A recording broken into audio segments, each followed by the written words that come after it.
President Emmerson Mnangagwa has issued a stern warning to citizens planning to stage protests ahead of the 44th SADC summit in Harare on 17 August, describing them as mischief makers who will be dealt with decisively.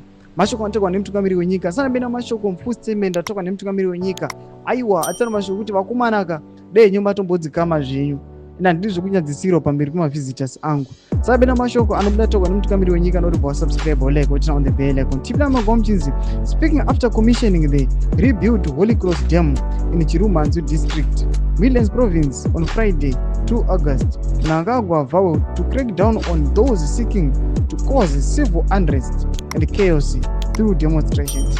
Mashoko anobuda itogwa panapa nemutungamiri wenyika achiti aiwa nchakusvasvangai zvekuti heki Mnangagwa achithreatena aiwa all the decisive action against the protesters. Tiudze mafungiro enyu munoti pamusoro pemashoko emutungamiri wenyika aiwa achiudza vanhu kuti aiwa vakumanaka yes mungava nemaviews enyu ari different from me, mungava nemapetitionero kana panapa tiri kuona kuti mutungamiri wenyika ataura mazviko kuti vakumanaka aiwa action ichaitiwa kuda kubata vese vangada kukonzeresa chaos. Ameno chipotudze mafungiro enyu muri kudii pamusoro pechitiko ichi. Aiwa pina comment section medu, subscribe like, turn on the bell.